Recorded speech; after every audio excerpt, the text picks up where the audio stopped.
pourquoi ce thème, sa signification est portée? Il y a eu une réponse hier. Est-ce qu'écrire l'histoire est synonyme de faire des œuvres qui seront connues de tous? On cite très souvent des personnes telles Luther, King. Okay. Qui écrit l'histoire? La question que je viens de lire, j'y réponds dans mon message en fait. Donc, je ne vais pas répondre à ça maintenant. Qui écrit l'histoire et où qui a écrit l'histoire? C'est Dieu qui écrit l'histoire. Qu'implique écrire l'histoire? Quelles conditions doit-on remplir pour y accéder? Je vais y répondre aussi. Comment écrire l'histoire et la vie de façon pratique dans son quotidien? Je vais y répondre aussi. Lorsqu'on regarde l'histoire, des hommes que Dieu a puissamment utilisés ont marqué plusieurs époques dans le passé. Mais il y a cette impression que de nos jours, nous ne sommes plus aussi impactants que ces pères. Qu'est-ce qui s'est passé?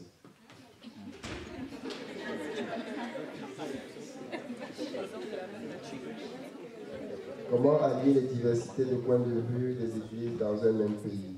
Comment dois-je gérer efficacement mes relations avec les frères d'assemblées différentes lorsque nous arrivons à des points de divergence des pratiques de nos assemblées respectives?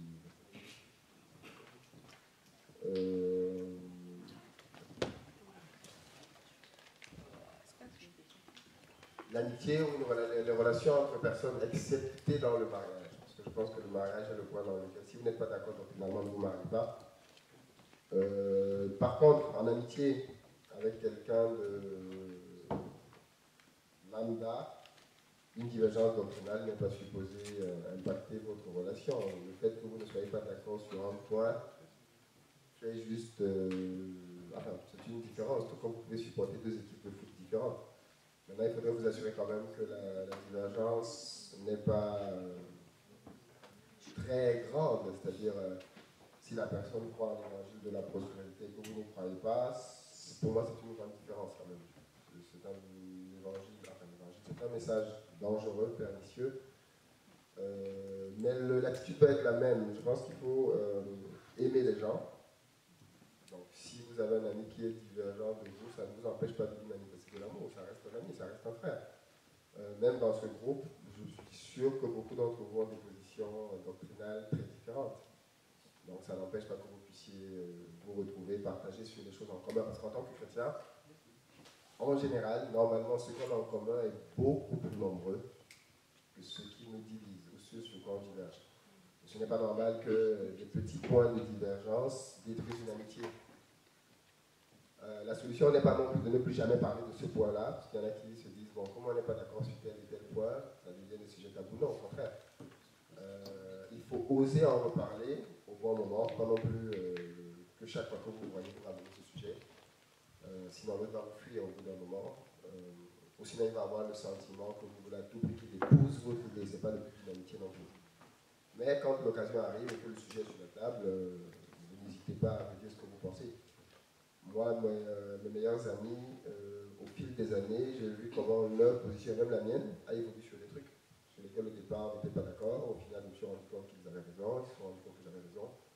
Même à titre personnel, il y a des choses que je crois aujourd'hui que je ne croyais pas hier, des choses que je ne croyais pas hier que je crois aujourd'hui. Donc ça évolue.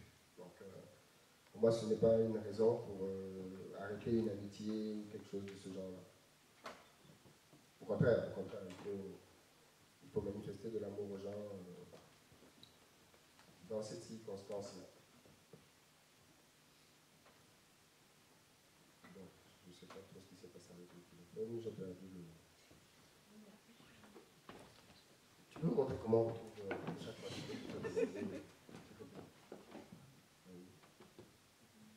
Ah, c'est simple, merci.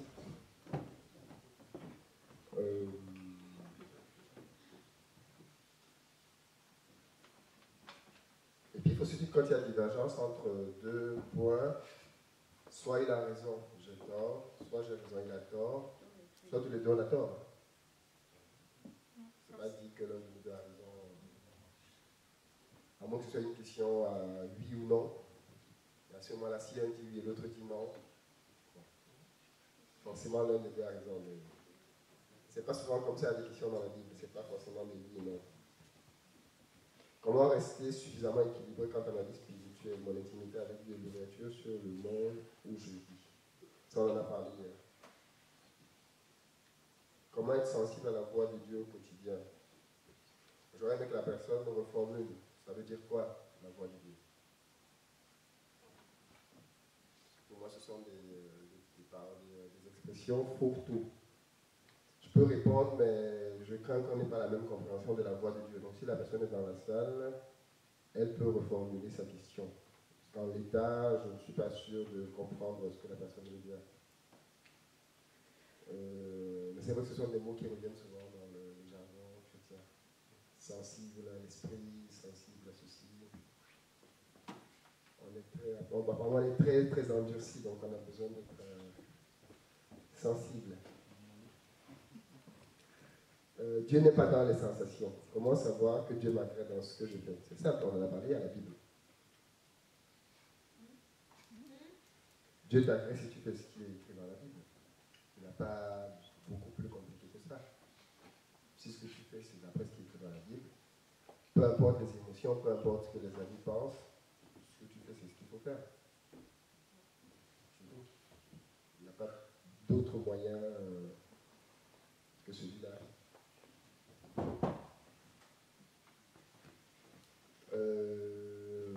Comment identifier de façon précise les attentes de Dieu pour ta vie? La Bible.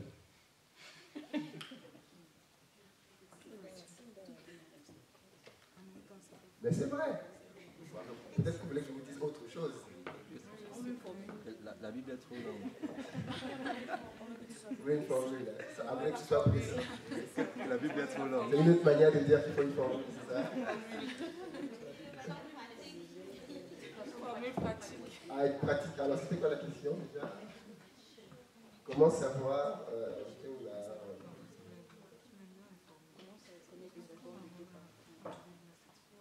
Oui, c'est ça. Comment identifier de façon précise les attentes de Dieu pour ta vie? Comment identifier de façon précise les attentes de Dieu pour ta vie? Très honnêtement, la Bible. Parce que, qu'est-ce que Dieu veut pour moi? C'est ça, non? La Bible le dit. Dieu veut que tu te sanctifies. La volonté de Dieu pour vous, c'est que vous vous sanctifiez. Pardon?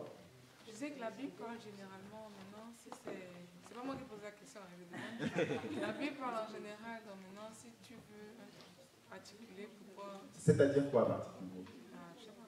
On va arriver, je crois, savoir où vous voulez arriver. C'est-à-dire, en fait, vous voulez la révélation, c'est ça, non? Qui va être mon mari? Ou ma femme? Je ne pas là-bas, mais c'est aussi un exemple, ouais. Ah, parce qu'on pas forcément le mariage, ok. Donc, je sais pas moi, c'est quoi alors le travail, l'entreprise? Qu'est-ce que vous voulez savoir en fait fondamentalement? Parce que la question d'après, c'est quelle est l'importance de connaître son appel dans la marche chrétienne? Oh, c'est crucial, fondamental, capital de connaître son appel. La question c'est quelle est l'importance en fait? C'est dans la Bible aussi. Maintenant, il y a deux choses différentes. Il y a ce que moi je considère, d'après l'étude que je fais de la Bible, qu'il y a deux catégories d'appels. Les appels généraux, qui concernent tout le monde. Il y en a plein dans la Bible. Dieu vous appelle à... Si vous faites cette recherche dans la Bible, Dieu vous appelle, vous allez trouver beaucoup de choses auxquelles Dieu vous appelle. Et ce qui est souvent dommage, c'est que les gens n'ont pas fini avec les appels généraux, qui se battent pour les appels particuliers. Moi, je ne crois pas que Dieu appelle particulièrement tout le monde. Je pense que tous ceux qui sont ici ont des appels particuliers sur leur... sur la base de la Bible.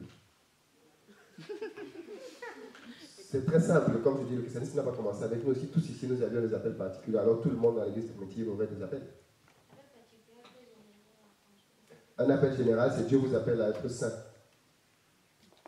Ça, c'est propre à tout le monde. C'est un appel pour lequel il n'y a pas besoin de réfléchir de midi à 14h, c'est qu'on appelle. Dieu t'appelle à ça. Non, mais c'est vrai, c'est écrit dans la Bible. Dieu nous appelle à ça. Donc, de cette manière-là, il y a pas mal d'appels comme ça qui sont généraux et propres à tout le monde. Maintenant, l'appel particulier pour un ministère, je ne crois pas que tout le monde dans l'Église soit appelé de manière particulière à un ministère.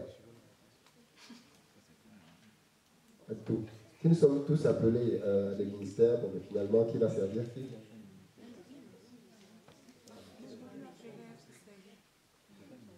Oui, bien évidemment, on est tous appelés à être serviteurs, mais serviteur, ce n'est pas un appel particulier, ça. C'est un appel général. Tu dis? À être servi, celui qui n'est pas appelé à servir, appelé à être servi. Or, dans la relation, de toutes les façons, je sers et je suis servi à un moment ou à un autre. À un moment ou à un autre. Oui.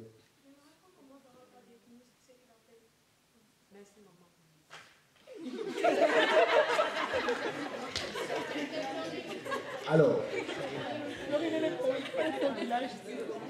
je suis convaincu que tu sais très bien ce que c'est qu'un appel. Parce que c'est très simple. Un appel, je ne sais même pas si c'est possible d'utiliser un mot plus simple qu'appel. Ça, je réfléchis en fait. Comme tu as demandé, c'est quoi une table? Mais un appel, je peux pas, est-ce que je vais définir appel sans mettre appel dedans? Mais c'est une mise, alors je vais dire quoi? C'est une mise à part de la part de Dieu pour faire quelque chose de particulier. L'Église est appelée hors du monde. C'est-à-dire quand on devient chrétien, c'est un appel de Dieu. Dieu nous appelle à sortir du monde pour rentrer dans sa famille dans laquelle il y a un nouveau mode de vie. C'est un appel général. Parce que Dieu appelle tout le monde à entrer dans l'Église. Maintenant, pour le ministère, c'est ce que je disais de manière précise, Dieu peut aussi appeler de manière particulière un individu pour que cet individu en particulier puisse faire une tâche bien précise. Mais pour ce deuxième cas-là, ne te prends pas la tête. Si tu es appelé, il va te chercher. Oui. Dans le deuxième cas, je dirais donc, nous sommes tous appelés. Parce que s'il faut prendre le deuxième cas selon ce que tu as expliqué, en particulier, je pense qu'en tant qu'enfant né de Dieu, né de nouveau, nous avons tous un appel. Quand je lis par exemple le livre, dans le livre, je peux lire le verset? Oui, bien sûr. Ah, merci. Si je vais dans le livre de 2 Corinthiens 5, 18. J'aime bien quand on parle de l'appel de l'Église dans l'Ancien Testament. Ah bon, d'accord. Non, mais vas-y, dis quand même. Ce sont des... je vais prendre le livre de 2 Corinthiens. Tu as dit 2 Corinthiens ou 2 Chroniques? 2 Corinthiens. Ok, ok. 5, 18.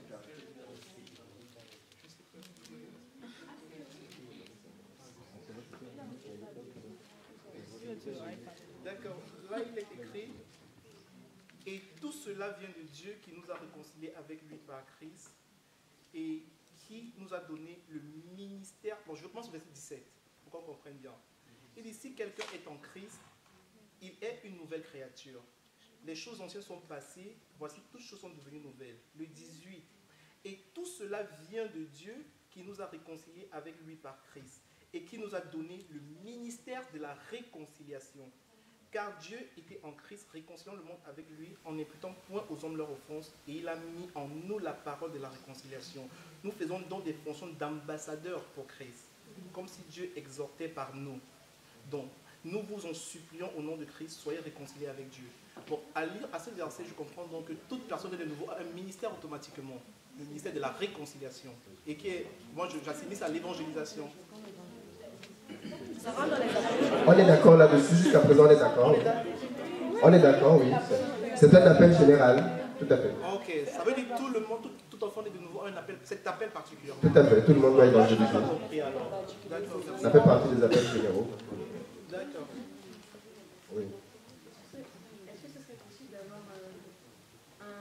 les principaux appels généraux? D'accord, ben oui, la Bible en parle, il y a 5 ministères, clairement, c'est très clair. Il y a le ministère d'apôtre, qui autrefois, on ne va pas en parler de manière profonde aujourd'hui, ce n'est pas le but, mais autrefois, les apôtres étaient des... il faut bien comprendre quel était le rôle des apôtres, en fait. Peut-être que vous comprenez tout de suite pourquoi est-ce que je ne crois plus que le ministère d'apôtre existe aujourd'hui. En fait, les apôtres faisaient fonction un peu de Moïse dans l'Ancien Testament. C'était des voix de Dieu. Paul était un apôtre, il pouvait écrire de la part de Dieu le conseil de Dieu aux églises et on considérait que c'est Dieu qui parlait. C'est ça, un apôtre. Fondamentalement, les apôtres, c'était des contemporains de Jésus-Christ. Il y en avait 12. À la base, il y a un qui est parti, qui a été remplacé par un autre. Et Paul a été greffé, comme étant apôtre aussi. Et je ne pense pas qu'aujourd'hui, il y a encore ce côté autoritaire dans le ministère d'apôtre. Parce que Paul pouvait venir et dire quelque chose, et on l'a vu dans plusieurs livres, qui avait foi et autorité sur toutes les églises sur terre, où qu'elles soient situées. Parce qu'il était un apôtre de Dieu. Aujourd'hui, même ceux qui se disent apôtres ne peuvent pas faire ça. Ils n'en ont pas l'autorité, simplement parce qu'elle n'existe plus. Donc c'est en ce sens que je dis que ce ministère-là, à mon sens, n'est pas d'actualité. Maintenant, il y en a 4 autres. On a les pasteurs, qui sont les plus connus. On a les évangélistes, on a les prophètes, on a les docteurs. Ce sont les 4 autres. Et personnellement, je crois que ce sont les seuls ministères. La Bible dit que ces 5 ministères ont été donnés à l'Église pour l'édification, le perfectionnement des saints. Je ne crois pas trop au reste. On ne va pas développer le reste. Si vous ne voyez pas le reste, c'est qu'il n'y a pas besoin de vous parler du reste. Tu dis? Ah oui, là je parle des particuliers, oui, mais les généraux, il y en a plein. Les généraux, il y en a plein. On en parle, on a parlé de l'évangélisation. Il y en a 2 principaux, l'évangélisation et la sanctification. Ce sont des appels généraux. Dieu attend de tout le monde qu'il se sanctifie. Dieu attend de tout le monde qu'il évangélise. Maintenant, l'évangélisation de tout le monde est très différente de l'évangélisation de l'évangéliste. Dieu n'a pas les mêmes attentes pour vous qu'il a pour un évangéliste. L'évangéliste, c'est son job. Il travaille, il fait ça au quotidien, ainsi de suite. Vous et moi, Dieu attend de nous que nous puissions, avec nos camarades, avec nos collègues, avec ce que vous voulez, là où on est, parler de Dieu, témoigner de ce qu'il a fait pour nous. Par rapport à un évangéliste, c'est différent. Et puis, bien évidemment, pour un évangéliste, ça aussi c'est important. Pour un évangéliste, il y a un revêtement particulier, parce que quand Dieu appelle un ministère, il donne un revêtement pour le ministère. Un revêtement que vous et moi, on n'a pas de manière à la main. C'est normal. Oui. Je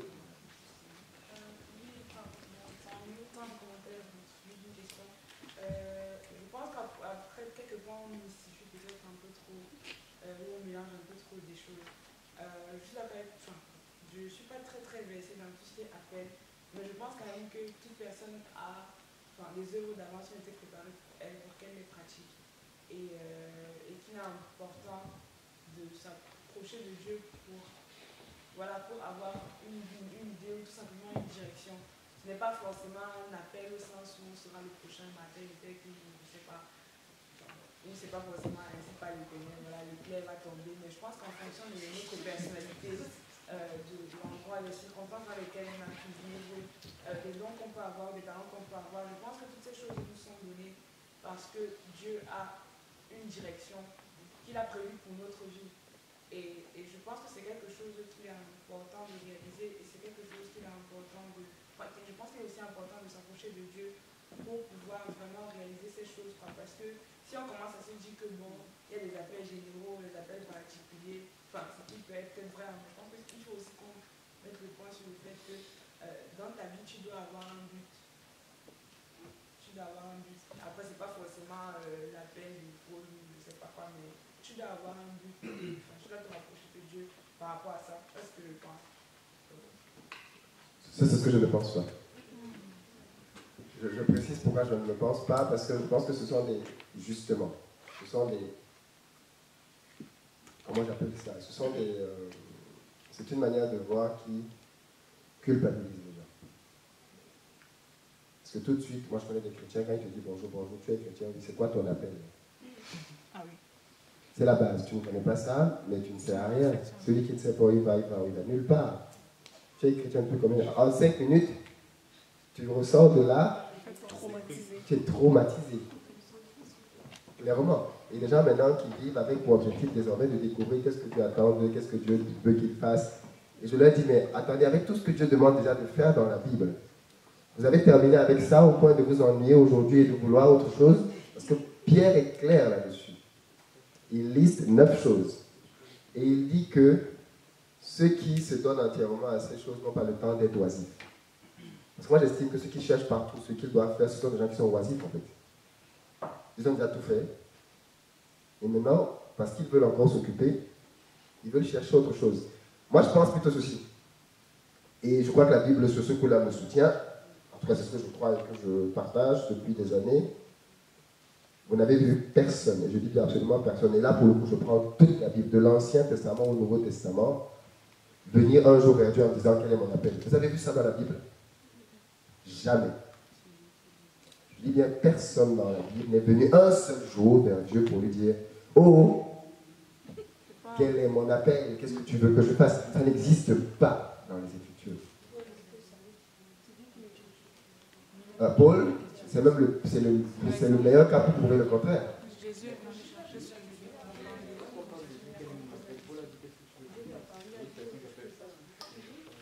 Oui, mais Paul a dit « Que veux-tu que je fasse ?» dans le cours d'une conversation qui avait été enclenchée par Dieu.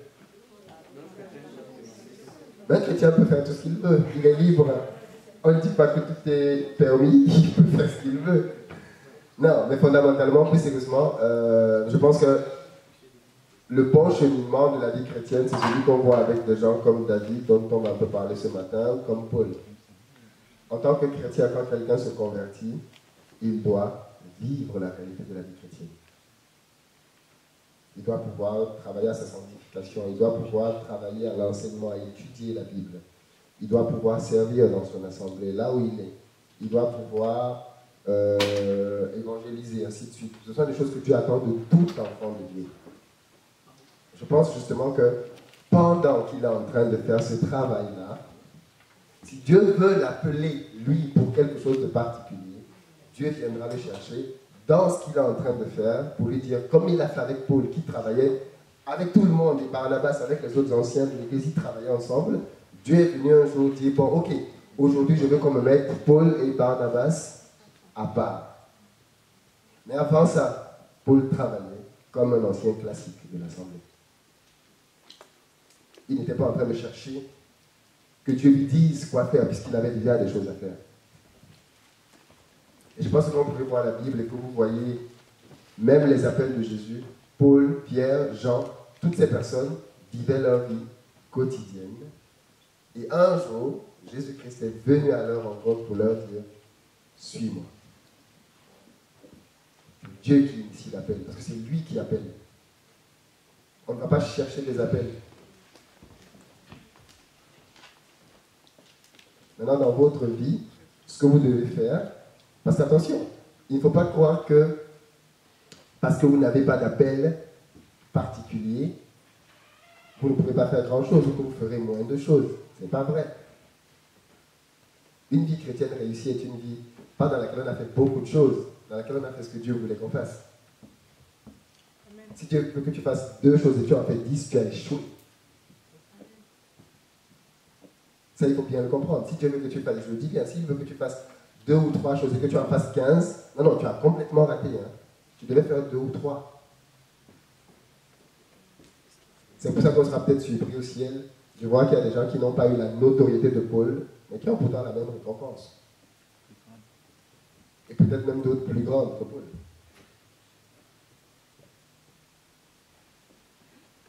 Mais justement, quand tu dis la volonté de Dieu, ce que Dieu veut que tu fasses, ça rentre dans... C'est pour ça que j'essaie de mettre le mot appel généraux et appel particulier. Ça rentre dans l'appel, oui, mais ça rentre dans... Moi, j'appelle plutôt ça dans la volonté de Dieu. La volonté de Dieu, pour nous, dans la Bible, est très clairement dite dans tous les domaines de notre vie. Dieu veut que tu sois soumise à tes parents, Dieu veut que tu respectes les autorités, Dieu veut que tu étudies la Bible, Dieu veut que tu pries, Dieu veut que tu médites, Dieu veut que... Et... Bon, d'accord, peut-être qu'on va peut-être parler de manière plus claire alors. Combien d'entre vous sont fiers de leur vie de prière? Ils sont satisfaits.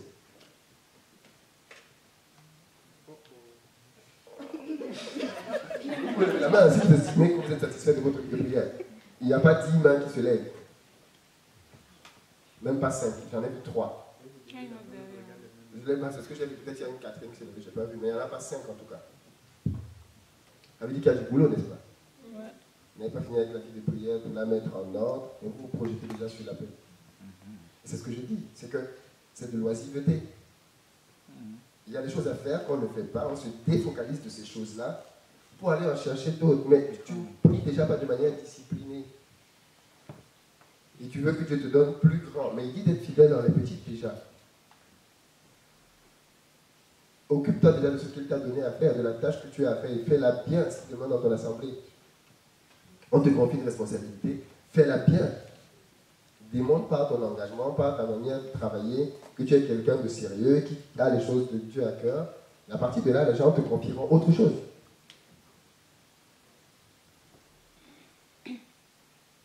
Mais un appel est donné par Dieu, et un appel est reconnu par l'Assemblée.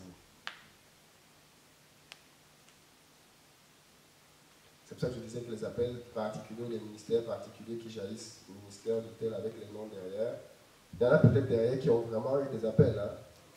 Mais vu que la forme est telle qu'elle est, quelle est l'Assemblée qui reconnaît l'appel, puisque c'est toi-même qui crée l'Assemblée derrière. Le cheminement biblique et classique, c'est que les personnes sont dans des assemblées.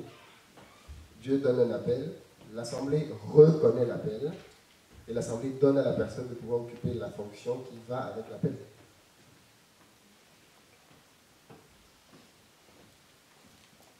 On n'est pas tous appelés à faire des choses particulières. On est tous appelés à aimer Dieu de tout notre cœur, de toute notre âme et de toute notre force. Et ça, déjà, c'est un très gros appel. Bon, je ne vais pas faire une matinée appel. Oui, vas-y. On va comprendre une ou deux questions et puis après, on va commencer le message. Je voudrais juste compléter un truc sur les appels généraux parce que, on encourage souvent les personnes à aller prier pour savoir ce qu'elles peuvent faire pour le Seigneur, dans le cas des appels généraux. Il y a des personnes qui manquent souvent de dynamisme, et si on ne les booste pas, on ne les encourage pas à le faire, elles ne vont pas se bouger, quoi. Et je pense que pour un appel général, il faudrait déjà savoir, en fait, pour les personnes qui n'ont pas de dynamisme, et pour les personnes qui sont assises ne font rien. Je pense qu'il est important pour eux de prier le Seigneur afin que le Seigneur leur révèle en fait quel est le domaine où les compétences ou les dons et les talents que le Seigneur a déposés en eux pourraient être utilisés de manière effective. J'en profite aussi pour encourager les frères et les sœurs. Donc, si jamais, il ne faudra pas qu'on mélange parce que demain, là, si on va prier le Seigneur pour savoir en fait ce que tu peux faire, qu'on ne pense pas qu'on a dit là-bas à la retraite que l'appel.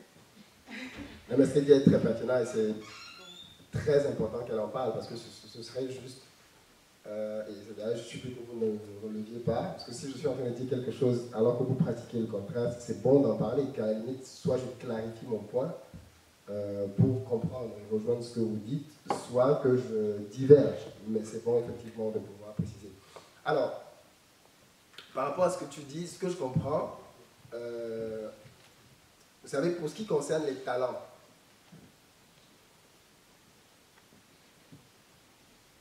quand vous avez un talent, à moins que vous ne le cachiez, il est évident. Il est manifeste. Vous me donnez un micro pour que je chante, il ne faudra pas 5 secondes pour que vous sachiez, il n'a pas de talent dans ce truc-là, qu'il a eu ce soir. C'est évident. Non mais c'est vrai. Effectivement, le moyen qui existe pour que vous-même vous ne sachiez pas quels sont vos talents, c'est que vous soyez inactif, que vous ne fassiez rien. Mais la Bible ne demande pas d'être inactif. Je dis qu'au niveau des appels généraux, il y a plein de choses. Hein. La Bible dit dans les appels généraux que tout ce que ta main trouve à faire, fais-le. C'est quand même très généraliste ça. Tout ce que ta main trouve à faire. Si on te demande de chanter, va chanter puis qu'on réalise que non, en fait, c'était pas bon pour toi. Tout ce que ta main trouve à faire, fais-le. Et puis, je veux dire, il va devenir évident, peut-être pas forcément pour toi parce que tu es peut-être humble ou tu manques d'assurance, mais il deviendra évident pour les autres que dans tel domaine, telle personne, elle a quelque chose, ou il a quelque chose pour ça. J'avais dit que c'était la dernière. Hein. J'ai une question, ça soulève une question aussi chez moi. Ok. En fait, il y a le cas contraire. Moi, je parle ça devient très difficile de prioriser parce que quand tu arrives dans un groupe ou dans une assemblée et que tu commences à faire ce que tu trouves et que tu le fais et que ça marche et du coup, finalement, quand je te retrouve en train de vouloir choisir, bon, parce qu'à un moment, on ne peut pas tout faire. Oui. Et on devient, moi personnellement, je suis dans le cas où j'étais vraiment fatiguée parce que j'étais engagée dans 15 000 trucs et je ne savais plus du tout où prioriser. Mais je ne peux pas me baser sur le fait que ça réussissait parce que ça réussissait partout. Et tout le monde m'appelle, me dit voilà, viens faire ça, viens faire ça. Et à un moment, j'étais vraiment dépassée. C'est à ce moment-là qu'il a fallu vraiment pas que je m'arrête, mais que je puisse dire voilà, sur quelle base est-ce que je vais prioriser. Et la seule base sur laquelle je peux prioriser, c'est de savoir quelle est la volonté de Dieu. C'est la seule base sur laquelle j'ai pu me reposer parce que sinon. Alors, je ne suis pas en train de dire, il faut peut-être qu'on se comprenne. Effectivement, pour qu'on sache si c'est dans telle ou telle autre chose qu'on doit pouvoir faire les choses. Maintenant, la Bible dit à plusieurs endroits, et elle parle du cœur de l'homme comme étant un endroit dans lequel Dieu parle. Et c'est pour ça que tout à l'heure je disais qu'au fond, ce qu'un chrétien doit faire, ça doit être ça, sa tâche première, c'est de travailler à avoir une relation saine avec Dieu. Quand vous avez une relation saine avec Dieu, beaucoup de choses deviennent évidentes. Parce que votre cœur devient l'endroit dans lequel Dieu vous parle. Dieu dépose désormais facilement sa volonté dans votre cœur et elle est évidente pour vous. Ça parle du principe que vous avez une relation saine avec Dieu.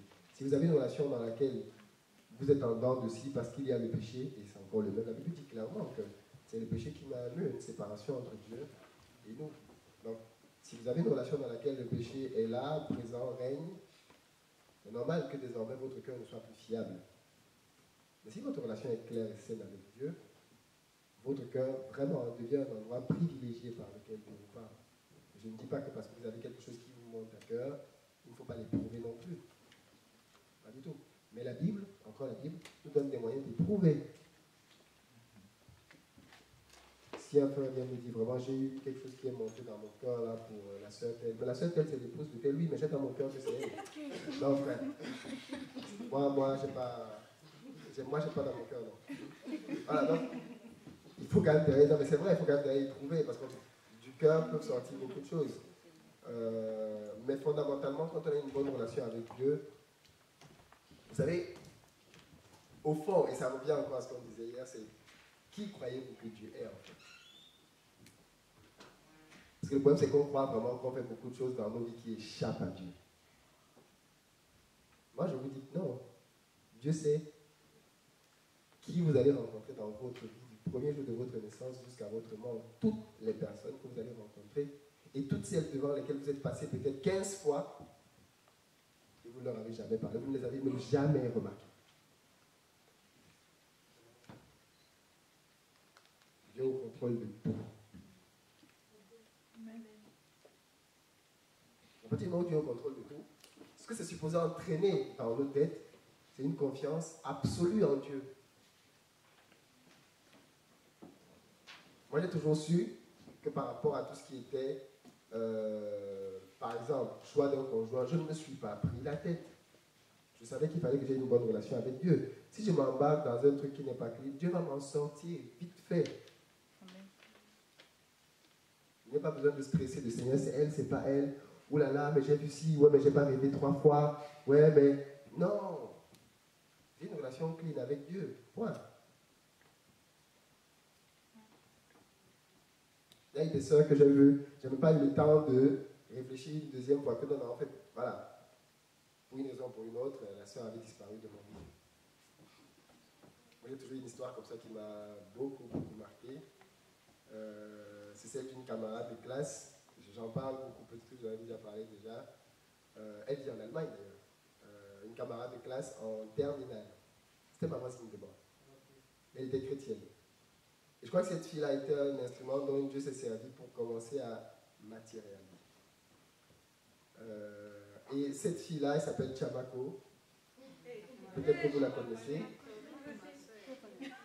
Je ne suis pas sûr que ce soit la même, mais bon, peut-être que c'est Chamako Josiane. Ah, voilà, Josiane Chamako. La femme d'Alpi. Tout à fait. Okay. Et donc Josiane Chamako, c'était ma camarade de classe en terminale. On a oublié les Allemands. Hein.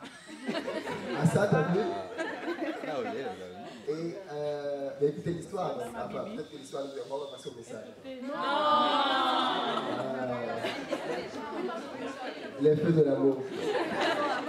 On va les abonner là. Ben en fait, non, mais ce qui s'est passé c'était très simple. C'est que Josiane était ma camarade de banc en terminale C. Et au premier trimestre, Josiane était dernière de la classe.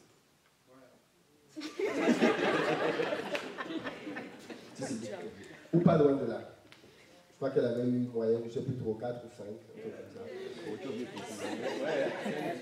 Et pourtant, Josiane me parlait tout le temps de Dieu. Josiane, moindre chose, Simon, il faut que tu donnes ta vie au Seigneur. Par contre, c'était quelqu'un, enfin, je crois qu'elle est toujours jugée très joviale. On rigolait tout le temps. Peut-être qu'elle a changé aujourd'hui, mais elle était très joviale en tout cas. Et j'avais beaucoup d'estime pour Josiane, mais j'avais beaucoup d'estime pour tous ceux qui étaient croyants. Parce qu'au fond, je savais que la vie que je menais n'était pas bonne et que ces personnes avaient un courage que je n'avais pas.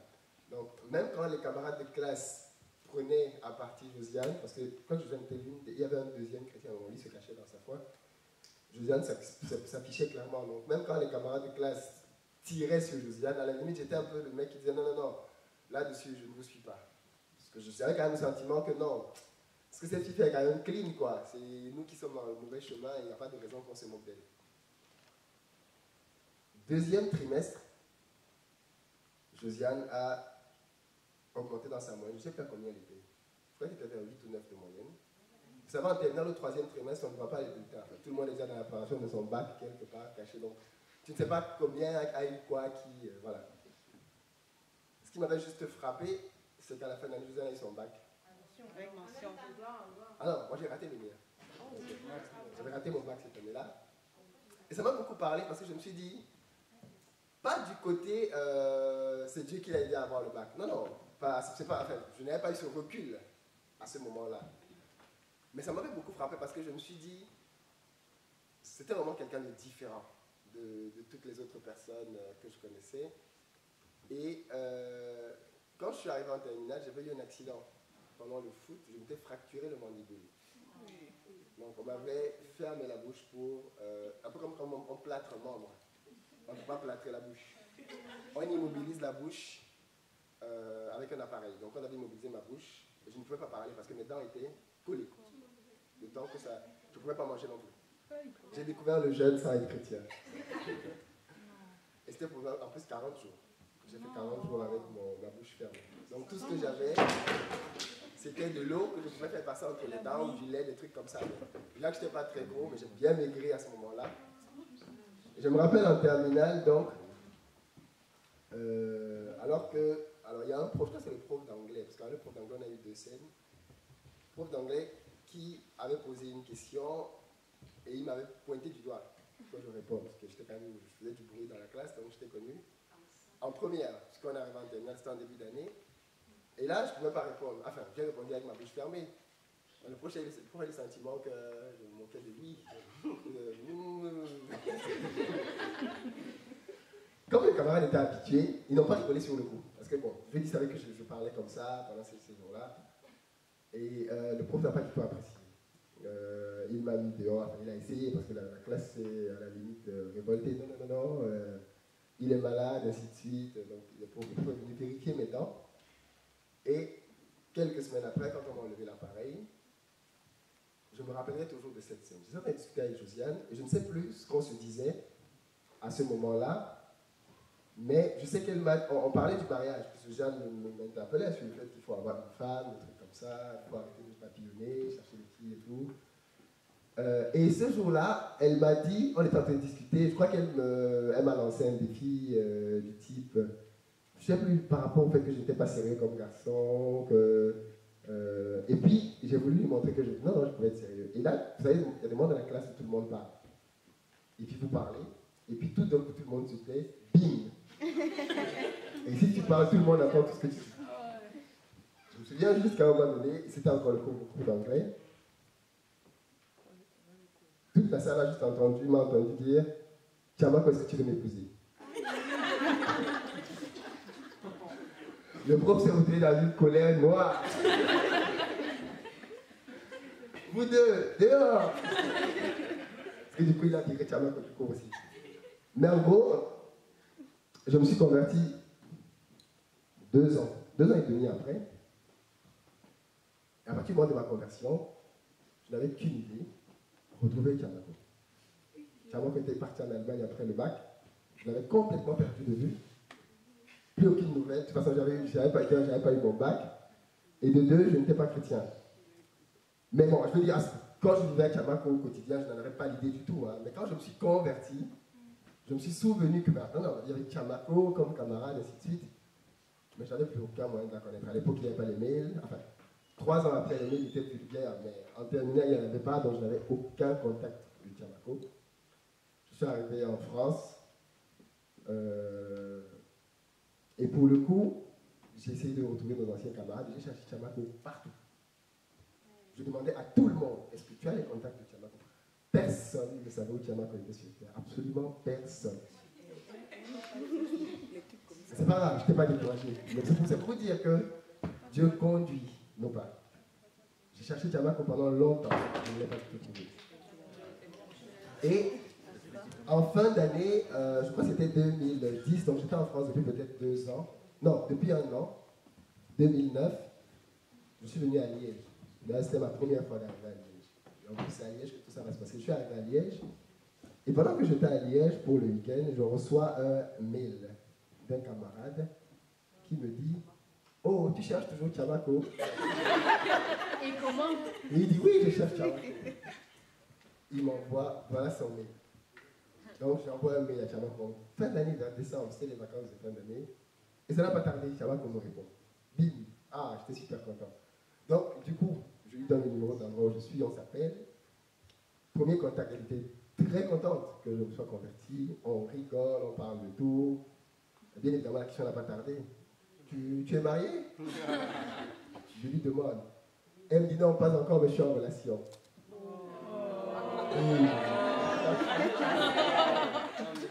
Bim! Bon, sur le coup, je ne lui dis rien. Je lui dis juste, ah, mais à la limite, c'est dommage. Hein. Je lui dis, ton truc là, c'est sérieux? Oui, c'est sérieux. Bon, ok, d'accord. Il n'y a pas de coup d'état dans l'église, donc. Je reste tranquille, je considère que bon, ben, c'est mort. Donc, je continue ma vie, on continue à discuter, on se met dans des groupes de partage de la Bible, on s'envoie des exhortations. Et puis au bout d'un moment, on se perd, comme 2 personnes qui peuvent discuter puis envoyer un moment de froid. Et entre-temps, je suis toujours seul de mon côté. Enfin, c'est pas que je me cherche, je ne suis pas dans le type de chercher de toutes les façons une relation à ce moment-là. Et je reparle avec Chamako, peut-être 1 an ou 2 ans après. Alors, comment tu vas? Tu es déjà marié et tout. Et là, elle me dit, non, je lui dis, ah d'accord, parce que la dernière fois tu m'avais parlé de ta relation et tout avec tes frères, mais de ce que tu m'avais expliqué en tout cas, c'était pas vraiment très, très stable et tout. Finalement, ça s'est terminé comment?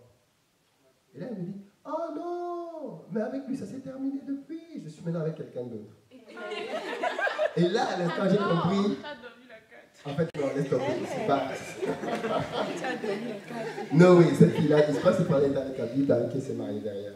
Donc, c'est pour dire que l'histoire me fait toujours rigoler, hein, parce que j'en parle à volonté, parce que je pense qu'elle démontre bien le fait que Dieu contrôle nos vies.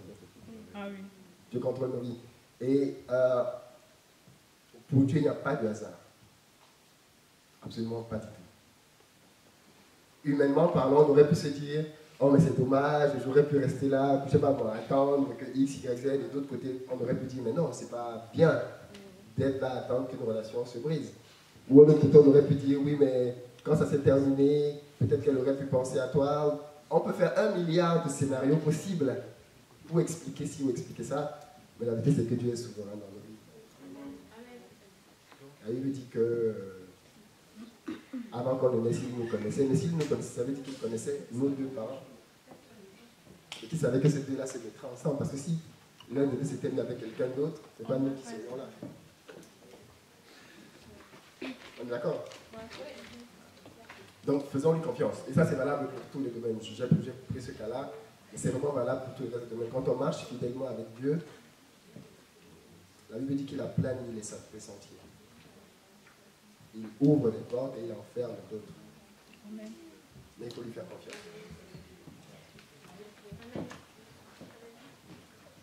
On va regarder un tout petit peu notre message aujourd'hui, si vous voulez bien.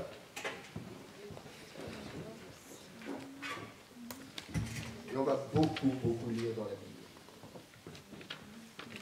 Est-ce que des gens peuvent se mettre de manière stable en Éphésiens? Une personne pour Éphésiens. Éphésiens, chapitre 6. 2 rois. Oui, 2 rois. Colossiens 4. Oui, une personne dans Colossiens 4. Parce qu'il y aura plusieurs lectures. 2 Timothée 4. 2 Timothée 4. Tite 3. Tite 3. Philémon 1. Philémon 1. Hébreux 13. Hébreux 13. 1 Pierre 5. 1 Pierre 5. Ils m'ont dit que c'est jusqu'à 15h. Hébreux 11. On va votre amour de la parole. Hébreux 11. Tant qu'on répond à vos questions, ça va, mais si ça fait quitter le temps,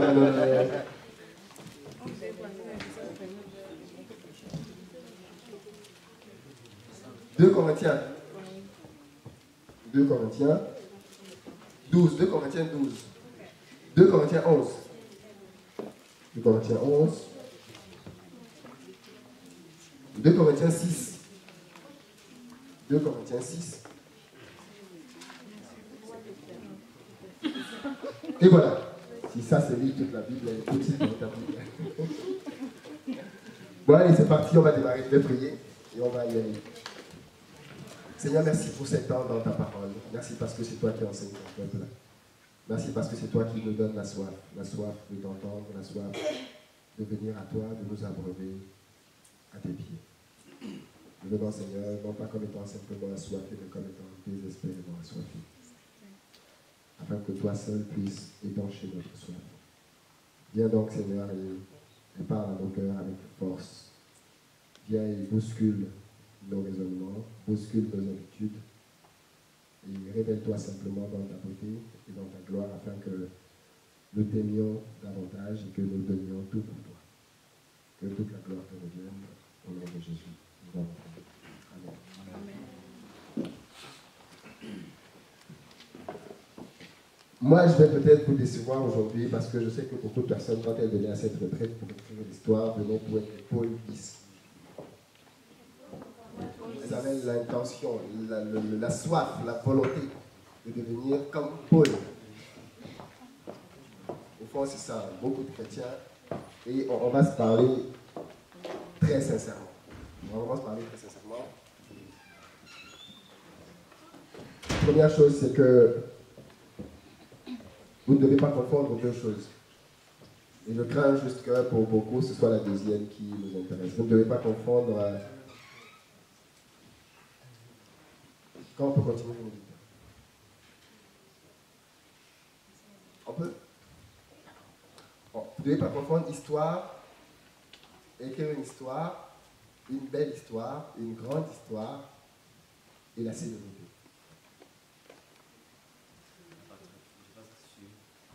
La célébrité. Je pense que généralement, ce que les gens veulent, c'est la célébrité. Parce qu'au fond, on ne se le dit pas. Mais quand on voit la vie de Paul, c'était quelqu'un de célèbre.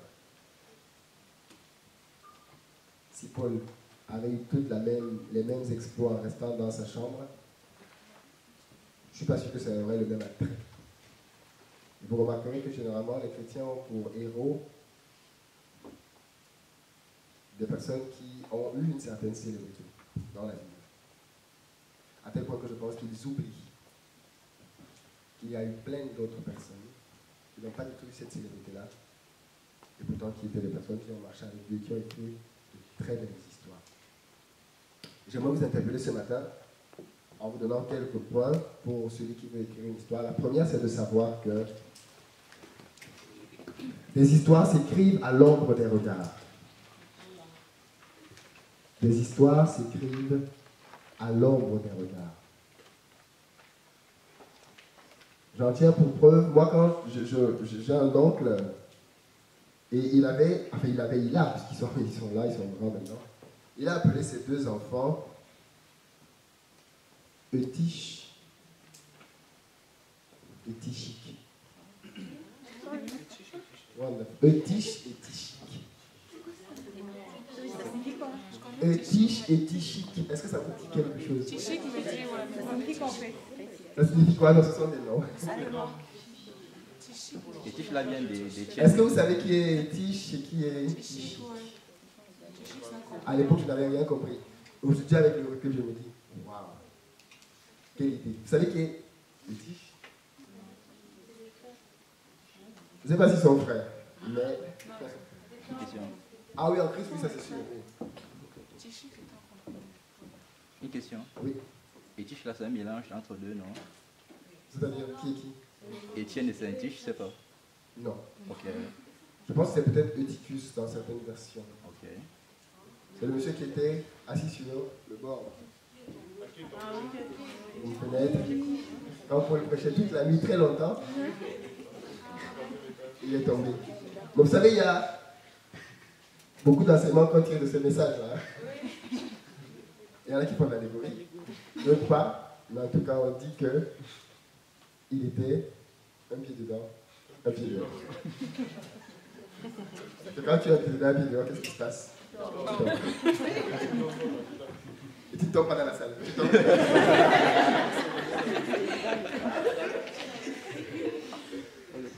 Éphésiens 6, verset 21. Et Colossiens 4, verset 7. Éphésiens 6, verset 21. Je lis dans la version seconde 21. Afin que vous connaissiez, vous aussi, quelle est ma situation et ce que je fais. Tichik, le frère bien-aimé, qui est un fidèle serviteur dans le Seigneur, vous informera de tout. Colossiens 4, verset 7. Tichik, le bien-aimé frère et le fidèle ministre, mon compagnon de serviteur dans le Seigneur, vous communiquera tout ce qui me concerne. Amen. Comprenez ce que Paul dit de lui. Colossiens 4, verset 9. Je l'envoie avec Onésime, le fidèle et bien-aimé frère qui est des vôtres. Ils vous informeront de tout ce qui se passe ici. Onésime. Colossiens 4, verset 11. Jésus, appelé Justus, vous salue aussi.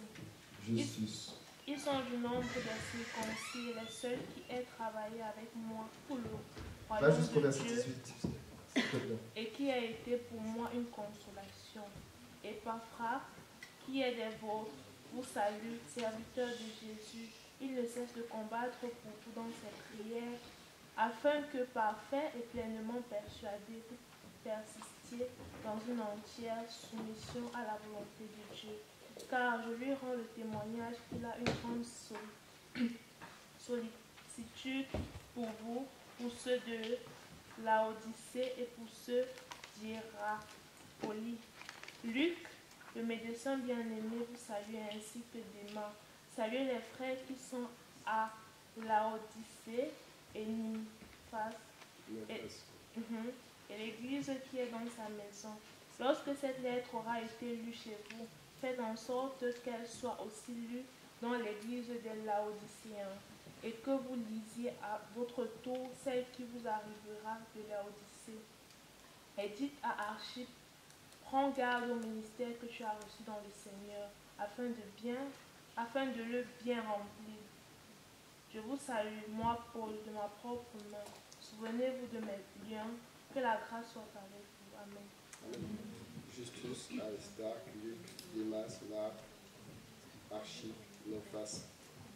2 Timothée 4, versets 19 à 21.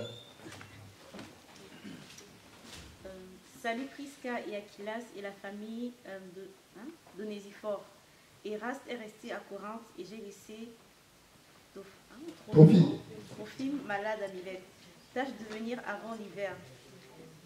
Eubilus, Bupen, Linus, Claudia et tous les frères te saluent. Amen. Mais c'est pas encore de l'enfant qui s'appelle Eubulus, n'est-ce pas? Voilà un bon prénom, Eubulus.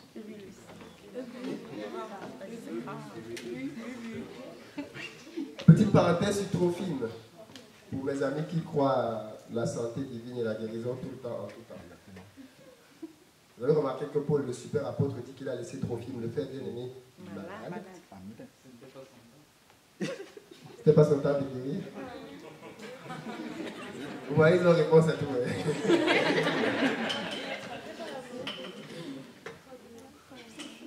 Je profite pour faire une petite parenthèse là-dessus. Il est bon de prier pour les malades. Il est bon d'avoir la foi qu'ils guériront.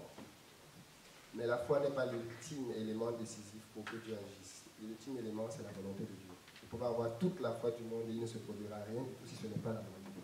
Amen. Amen. Je dis mais absolument toute la foi du monde. Des fois, on a des problèmes de foi parce qu'on ne croit pas.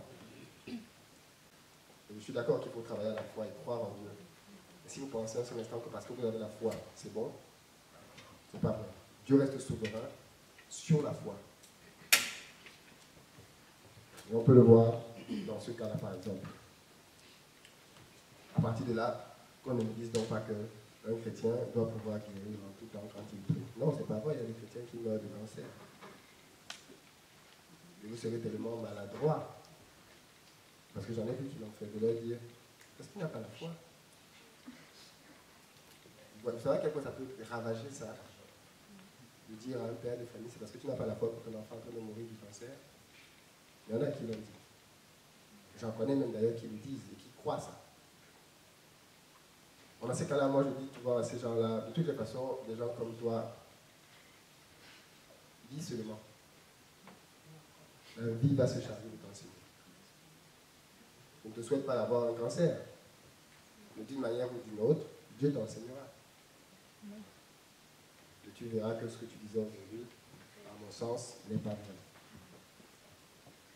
Tite, chapitre 3, versets 12 à 15. Tite 3, 12 à 15. Lorsque je t'enverrai à Thémas ou Tychique, hâte-toi de venir me rejoindre à Nicopolis, car c'est là que j'ai résolu de passer l'hiver. Aie soin de pouvoir au voyage de Zénas, le docteur de la loi, et d'Apollos, en sorte que rien ne leur manque.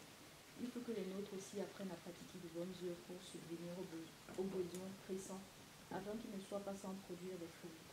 Tous ceux qui sont avec moi te saluent. Salut ceux qui nous aiment dans la foi. Que la grâce soit avec vous tous. Amen. Qui revient là? Tychique.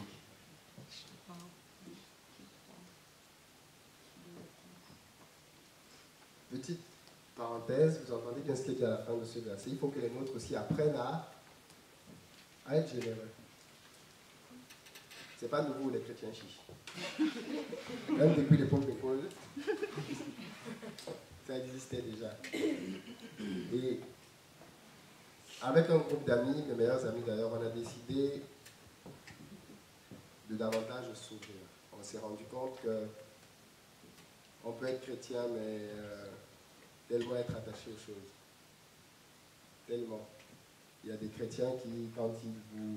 Déjà, vous ne pouvez pas venir leur rendre visite n'importe comment. Il faut prendre rendez-vous. Il y a toute une série de protocoles pour pouvoir le faire. Bon, c'est souvent caché derrière de bonnes raisons, hein, les bonnes manières, la politesse, si on ne vient pas chez les gens comme ça, ainsi de suite. Ok, d'accord. Soit. Ok. Quoi qu'il en soit, je crois vraiment qu'on doit donner des leçons au monde en termes d'amour, de fraternité, et pas le contraire. Il y a des gens qui ne sont pas chrétiens qui te reçoivent et tu as honte. Vu le type d'accueil qu'ils te donnent. Parce que tu vas chez un frère, tu n'es jamais reçu comme ça. Et quand les gens viennent chez toi, tu ne les reçois pas comme ça. Je connais des gens d'une simplicité effarante. Quand vous arrivez chez eux, toutes les portes sont ouvertes. Je dis bien toutes les portes. Du salon jusqu'à leur propre chambre. D'ailleurs, quand vous arrivez, ils vous demandent de déposer vos manteaux dans leur chambre. Je suis allé aux États-Unis en mars et j'ai eu une bonne claque. là-bas. Je me suis dit, c'est pas possible que ces mecs soient chrétiens. C'est-à-dire, je suis arrivé à un stade où j'étais gêné à la limite du niveau d'ouverture et de disponibilité que les frères avaient là-bas. J'allais rendre visite à une très bonne amie qui a sa communauté là-bas. Et elle, par exemple, quand elle est arrivée dans cette famille-là, c'est un pasteur, un ancien Marines qui s'est converti, qui est maintenant pasteur. Il a une grande maison et quand elle est arrivée, il lui a donné une chambre. Et elle habitait là-bas avec tous ses enfants. Ils vivaient dans la même maison ensemble. Et je croyais que c'était déjà beaucoup, même à expliquer que non, c'est très normal ici en fait. Hein. Et quand je suis arrivé là-bas, j'ai expérimenté de moi-même. Il y avait une soirée qu'il faisait pour pouvoir apporter l'évangile. J'y suis allé avec le cousin d'un ami que je ne connaissais pas plus que ça. On s'était rencontrés dans la journée, donc on a discuté un petit peu, je lui ai parlé de l'évangile. Il avait commencé à nous dire la veille au soir que maintenant il était musulman. Ok, bon. Donc, je lui ai parlé un peu de l'évangile et puis on y est allé. Arrivé là-bas, quand la soirée est finie, moi je rentrais en France le lendemain d'ailleurs, donc je devais partir de là le lendemain pour l'aéroport. Et je devais dormir là-bas, où je ne savais pas. Donc j'y suis allé et à la fin de la soirée, ils nous ont proposé d'aller dormir avec eux. Donc on arrive dans la maison, ils nous donnent une chambre, dans une de leur maison. Ils nous donnent une chambre, parce que là-bas les garçons vivent ensemble en fait. Ils ont loué une maison et ils vivent ensemble. Pareil, les filles, les maisons, ils vivent ensemble. Et donc ils nous ont donné une chambre et je me suis rendu compte après coup qu'en fait, ils n'avaient pas vidé la chambre pour nous. C'est que les mecs se serraient à 3 ou 4 dans une chambre et ils laissaient toujours une chambre vide. Toujours. Pour quelqu'un qui passe. Premier point. Deuxième point, le matin, quand tout le monde se lève, ils vont... ils ne savaient pas que le mec avec qui j'étais n'était pas chrétien. Ils croyaient que c'était un frère. Parce que moi, il m'avait déjà vu avant, on avait discuté, donc c'est que j'étais un chrétien. Donc quand je venais avec ce mec-là, ils croyaient aussi que c'était un chrétien, parce que je leur ai dit. Donc le matin, moi je devais aller faire des derniers courses, acheter des souvenirs, des trucs comme ça. Donc et ça, il le savait. Je lui ai dit, bon, moi j'y vais. Et le mec avec qui j'étais venu était très fatigué, il voulait encore dormir. Donc on lui dit, il n'y a pas de problème, tu dors, il n'y a pas de souci. Voici les clés de la maison, là tu as le frigo, tu fais vraiment comme chez toi. Le mec, on le laisse dans la maison, on part tous. Chacun va faire ce qu'il a à faire. Je reviens vers 13h. Et l'un des frères chez qui on est donc revient aussi à ce moment-là. Et il devait nous accompagner à l'aéroport, mais finalement il ne peut pas. Donc il vient et il nous dit, je suis désolé, mais finalement je ne peux pas vous accompagner à l'aéroport. Tenez, voilà les clés de la voiture. Voilà ma carte bleue, voilà le code, vous pouvez prendre ceci, cela. Quand on sort de la maison, le mec avec qui je suis, me dit, les gars, ils sont normaux ici, ils sont normaux. Je lui ai dit, pourquoi? Il dit, mais ça n'existe plus des gens comme ça. Ils ne me connaissent pas. Le matin, ils me laissent chez eux. J'ai accès à toute la maison. Ils reviennent. Ils nous donnent sa voiture. Il ne sait pas qui on est. Il nous donne sa carte bleue. Je lui ai dit, oui, en fait, ce sont des chrétiens. Ce sont des chrétiens. Mais au fond de moi-même, je recevais des claques. Parce que je me disais, ils ont compris quelque chose. Ils pensaient qu'on était tous les deux des frères. Ils nous ont traités comme des frères. Pourquoi ce n'est pas le cas pour vous? Vous voyez, quand on veut écrire des histoires, ceux-là ne sont connus peut-être de personne, mais je trouve qu'ils écrivent une très belle histoire. Une très belle histoire. C'est un cas, mais il y en a beaucoup d'autres. C'était juste une parenthèse pour dire qu'en tant que chrétien, il y a tellement de moyens de marquer le monde auquel on ne pense pas. Mais on y pense peut-être pas parce qu'on est trop préoccupé à penser à d'autres choses. Peut-être. Mais vivre ce type d'amour dont je suis en train de parler, ça coûte. Hein, parce que ceux qui ne sont pas nés comme ça. Et pour en arriver à ça, ils ont dû payer des prix. Dans cette maison, ils sont 4. Parmi les 4, non, ils sont 5 même d'ailleurs. Je crois qu'à l'époque où j'y étais, il y en a 4 qui étaient en école, un qui était pasteur déjà, les 3 autres qui étaient en école biblique pour devenir pasteur. Un pour être pasteur dans l'armée américaine. Bref, pour être pasteur à des endroits totalement différents, donc avec des confessions doctrinales différentes. Et pourtant, ça n'empêchait pas que finalement, ils s'aiment tous, que tous les matins dans cette maison, ils se retrouvent ensemble pour prier ensemble. Tous les matins. Et attention, tous les matins, sauf le samedi et le dimanche, ce n'est pas que. C'est tous les hommes de la communauté qui se retrouvent dans cette maison-là à 6 heures tapantes pour prier. Sauf le samedi et le dimanche. Du lundi au vendredi, les jours où il y a le travail, quoi. Ils se retrouvent tous ensemble, ils prient ensemble le matin, et ensuite ils vont chacun à leur vaquer à ses activités. Tous les matins. Et je dis bien, pas que ceux qui sont là, parce que ce sont que ceux qui sont là, qui se lèvent, ils vont au salon. Je dis bien, les gens viennent, chacun vient grâce à sa voiture, il vient, il entre, il prie, il prie. J'avais été très surpris parce que ce matin-là, il y a un frère qui était arrivé vers 7h, vers 6h45, bon, vers la fin, et sa prière semblait très sincère, c'est qu'il se repentait d'être arrivé en retard.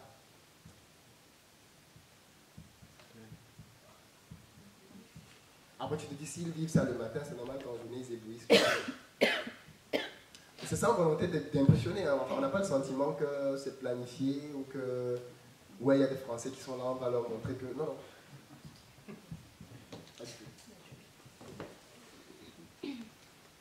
Terminons avec nos lectures. On a lu déjà Tite. On a lu Philémon? Versets 1 et 2 et verset 23.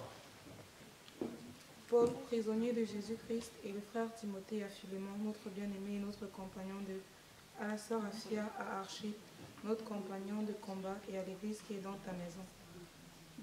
Et verset 23. Et Paphras, mon compagnon de captivité en Jésus-Christ.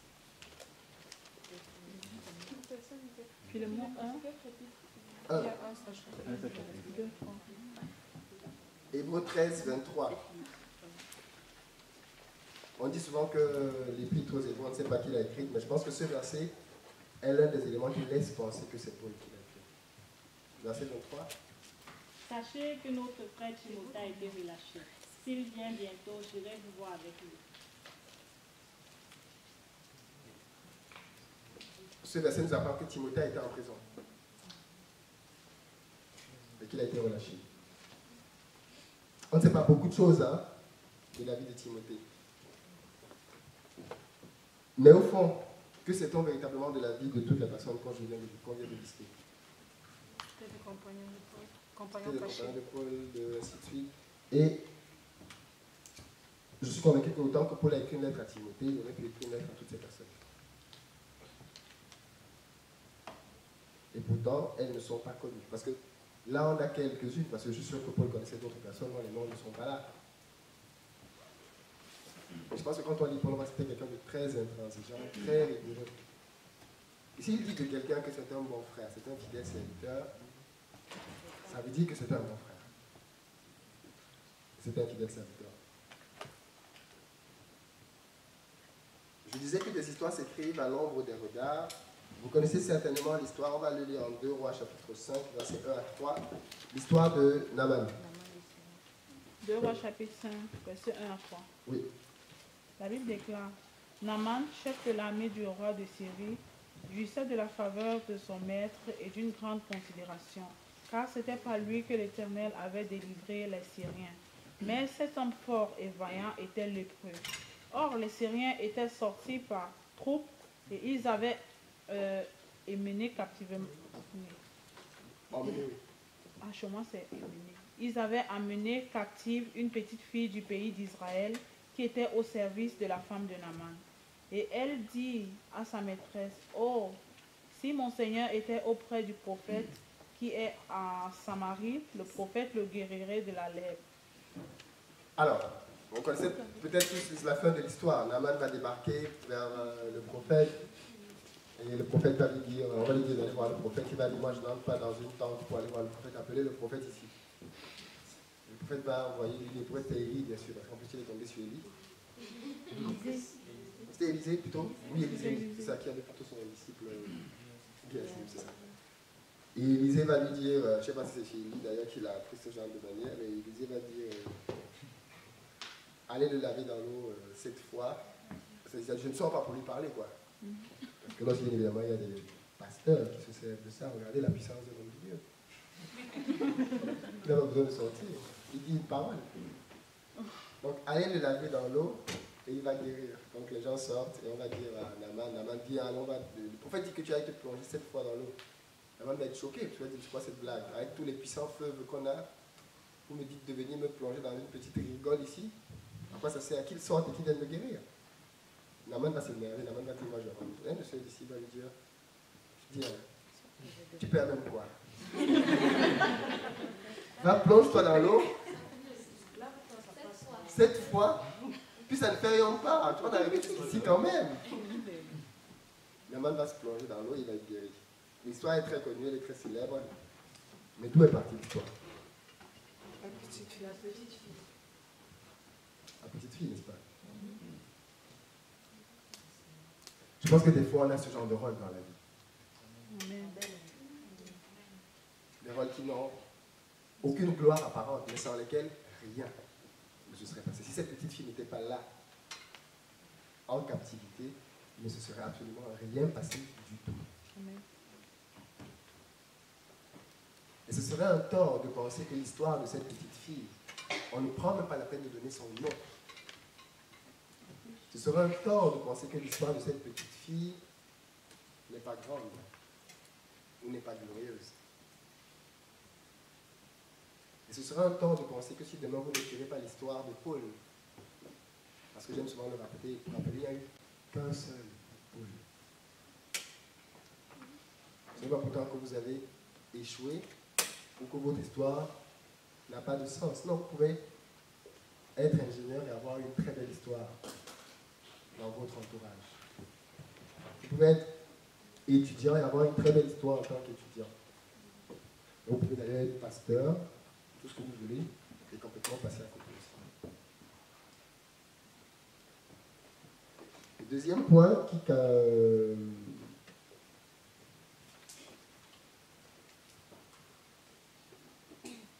et on va terminer ce point-là avec Hébreux 11, des versets 32 au verset 40. J'ai sauté un Pierre 5, on ne va pas le lire. Hébreux 11. Hébreux 11, verset 32, verset 40. Non, 32 jusqu'à 40.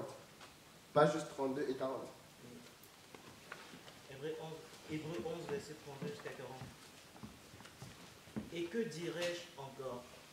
Le temps me manquerait en effet pour parler de Gédéon, de Barak, de Samson, de Jephthé, de David et de Samuel et des prophètes. Par la foi, ils ont vaincu des royaumes, exercé la justice, obtenu la réalisation des promesses, fermé la gueule des lions, éteint la puissance du feu, échappé aux tranchants de l'épée, repris des forces après une maladie, été vaillants à la guerre, mis en fuite des armées étrangères. Des femmes ont retrouvé leur mort par la résurrection. D'autres ont été torturés et n'ont pas accepté de délivrance afin d'obtenir une meilleure résurrection. D'autres encore ont subi les moqueries et fouets, les chaînes et la prison. Ils ont été lapidés, sciés, mis à l'épreuve. Ils sont morts, tués par l'épée. Ils sont allés d'un endroit à l'autre, habillés de peaux de brebis ou de chèvres, privés de tout, persécutés, maltraités. Eux, dans le monde, ils n'étaient pas dignes. Ils erraient dans les déserts et les montagnes, dans les grottes et les abris de la terre. Tous ceux-là, bien qu'ayant reçu un témoignage grâce à leur foi, n'ont pas obtenu ce qui leur était promis, car Dieu avait en vue quelque chose de meilleur pour nous. Ainsi, il ne devait pas parvenir sans nous à la perfection. Amen. Amen. Est-ce que vous réalisez que dans cette partie d'Hébreux, on ne liste plus aucun nom? Parce qu'au début, on parle de la foi de Moïse, d'Abraham, ainsi de suite. Là, on ne liste plus aucun nom. Ce sont des héros inconnus. Et moi, ce qui m'a toujours frappé dans ce texte, c'est qu'on dit que la terre n'était pas digne d'eux. Et ils ont vécu une vie tellement excellente que cette terre pécheresse et déchue n'était pas digne qu'ils marchent, que leurs pieds foulent son sol. Je pense qu'il y a beaucoup de gens. Et tout à l'heure, la personne a posé, quelqu'un a posé une question de ce genre-là. Oui, mais aujourd'hui, il n'y a plus des ministères d'impact, ainsi de suite. Qui t'a dit ça? Parce qu'il faut bien savoir qu'à l'époque de la Bible, les histoires qu'on sait aujourd'hui n'étaient pas forcément connues partout. Hein. C'est parce qu'on a un livre qui nous les raconte qu'on les connaît. Il n'y avait pas Internet ni la télévision pour qu'on puisse dire que ce qui s'est passé à tel endroit, voilà, en fait, on vous en parle.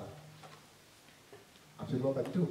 Et ce sera un tort aussi de penser qu'aujourd'hui, justement, parce qu'on ne voit rien d'éclatant, ne voit rien de glorieux, Dieu ne fait plus rien. Ça, c'est très faux. C'est absolument très faux. Dieu se sert aujourd'hui de manière très puissante de beaucoup de gens,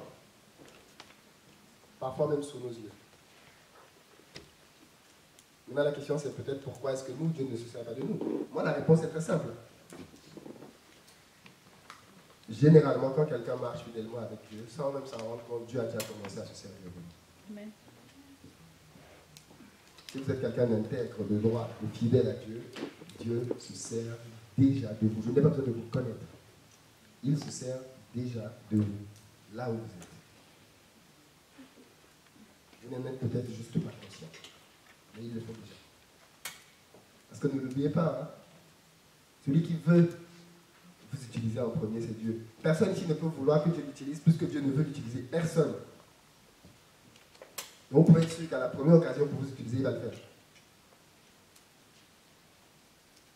Par contre, ne croyez pas non plus que Dieu le fait indépendamment de tout. Non, ce n'est pas vrai. Dieu regarde, il observe votre vie, il voit les progrès que vous faites, il voit à quoi vous pouvez être utile. Et il vous oriente, ouvre des portes, ferme d'autres portes, ainsi de suite. Dieu promet des choses et il ferme des promesses aussi. S'il voit qu'on obéit, il en ouvre davantage, si on désobéit, il en ferme. La vie avec Dieu est dynamique. Hein.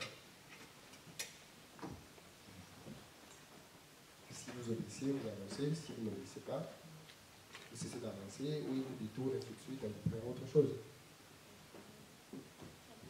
Le deuxième point, on va y aller un peu rapidement. Le deuxième point, et c'est ce que j'avais commencé à dire hier, et on va lire 2 Corinthiens 12, verset 10.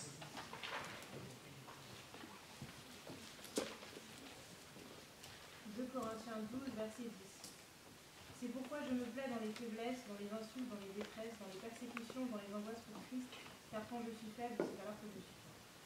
Merci. 2 Corinthiens 11, verset 23 à 27. Sont-ils ministres de Christ? Je parle en homme qui extravague. Je le suis plus encore par les travaux, bien plus, par les coups, bien plus, par les emprisonnements, bien plus, souvent en danger de mort. 5 fois j'ai reçu des Juifs, 40 coups, moins 1. 3 fois j'ai été battu de verge, 1 fois j'ai été lapidé, 3 fois j'ai fait naufrage, j'ai passé 1 jour et 1 nuit dans l'abîme. Fréquemment en voyage, j'ai été en péril sur les fleuves, en péril de la part des brigands, en péril de la part de ceux de ma nation, en péril de la part des païens, en péril dans les villes, en péril dans les déserts, en péril sur la mer et en péril parmi les faux frères. Amen. Amen. Vous savez pourquoi il dit 40 coups moins ça? J'ai appris qu'historiquement, le 40e c'était le coup de la mort.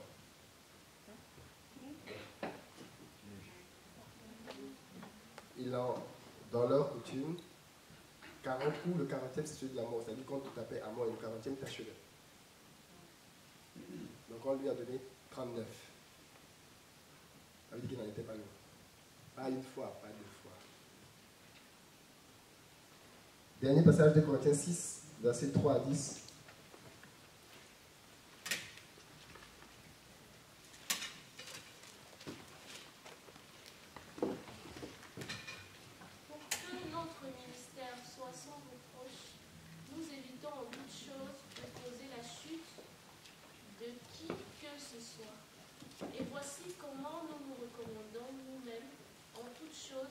comme serviteurs de Dieu. C'est en vivant avec une persévérance sans faille. Dans les détresses, les privations, les angoisses, dans les coups, les prisons, les émeutes, dans les fatigues, les veilles, les jeûnes. C'est par la pureté, par la connaissance, par la patience, par la bonté, par l'Esprit Saint, par l'amour sans fin. Amen. À votre avis, de quel point je veux parler là? Le paradoxe de la grandeur avec Dieu, c'est que plus on veut être grand, plus on va souffrir. J'avais commencé à l'aborder rapidement hier. Je pense que c'est cette partie-là, c'est ce que Jésus a dit à ses disciples, à deux de ses disciples. Vous voulez la droite et la gauche? Ok, vous voulez le poste, mais est-ce que vous êtes prêts à boire la coupe qui va avec le poste? Vous voulez écrire une grande histoire? Ok, pas de problème. Est-ce que vous êtes prêts à payer le prix de ceux qui écrivent de grandes histoires? Posez-vous sincèrement la question, parce que c'est peut-être ça qui va être décisif avec ce que je vais dire en dernier point, parce que ce point-là est totalement lié à celui qui suit après. Est-ce que vous êtes prêts à payer le prix que ça entraîne? Moi, j'ai toujours dit qu'il y a eu un Jésus avant et un Jésus après le début de son ministère. Avant, c'était le fils du charpentier, quelqu'un de très charmant et de très sympathique que tout le monde aimait dans le village. Un enfant plus que poli, bien élevé, toujours disponible pour les autres, qui faisait la joie et la fierté de ses parents et de toute sa tribu. Que dire de plus de ce Christ? Si ce n'est qu'à ce moment-là, il n'était pas très utile au monde. Quand il va commencer son ministère, quand il va commencer à parler, à dénoncer, à agir, à se manifester, qu'est-ce qui va se passer? Les persécutions vont venir comme jamais. Elles iront en grandissant jusqu'à leur summum, sa mort. Et nous aussi, en tant que chrétiens, on peut vivre comme Christ avant ou après le début de son ministère. Et généralement, en tant que chrétien, on vit comme avant. On est des gens très sympathiques, très aimés, très appréciés, parfois. Ou du moins, notre petite vie de chrétien ne gêne et n'embête pas forcément grand monde. Et tout va bien. Mais la vérité, c'est que si on veut aller plus loin, ça va nous demander de payer un certain prix. Amen. J'aimerais bien que vous le graviez dans votre tête. La souffrance, c'est normal si tu veux aller loin. Il n'y a pas de héros sans victoire, il n'y a pas de victoire sans bataille. On lit souvent beaucoup les passages de la Bible, on dit Amen, mais je ne sais pas si on a vraiment compris ce que le verset dit. Dans la vallée de l'ombre de la mort, je te délivrerai. Ok, mais c'est bien dans la vallée de l'ombre de la mort, hein? Donc il faut y être, quoi. Si vous n'y êtes pas, il n'y a pas lieu de vous délivrer. On va vous délivrer de quoi? De rien. Donc si vous voulez écrire une histoire, moi j'ai appris en écriture que pour faire un scénario, il faut pouvoir... En fait, c'est l'histoire même de tout roman, de tout film, de toute scène. C'est qu'on vous présente un décor de départ dans lequel tout va bien, jusqu'au jour où il y a un incident. Quel qu'il soit, quelque chose vient interférer au bon climat qui régnait avant. Et tout le reste du livre, de l'écriture, du film, ça va être raconté comment les acteurs vont parvenir à surmonter cet obstacle. Tous les films, c'est comme ça. Sinon, ça n'a pas d'intérêt. Tous les livres, tous les romans, c'est comme ça. Mais il se trouve que dans la vie chrétienne aussi, nos histoires personnelles sont aussi comme ça. Les choses vont bien pendant un certain temps, il y a une accalmie, et puis après tout se trouble. Et peut-être que vous êtes ici et vous vous dites, oui, mais rien ne marche pour moi, rien de ceci pour moi, rien de cela pour moi. Moi, il y a longtemps que j'ai arrêté de me lamenter face aux difficultés. Je n'avais pas encore compris tout ce que j'ai compris aujourd'hui, mais j'avais au moins compris que se lamenter ne fait pas avancer, en fait. Quand je finis de me lamenter, les choses n'ont pas changé, je ne suis même pas mieux. Je me suis juste lamenté, j'ai même peut-être juste péché pendant ce moment-là, donc c'est finalement sans intérêt. Et la difficulté, elle est toujours là.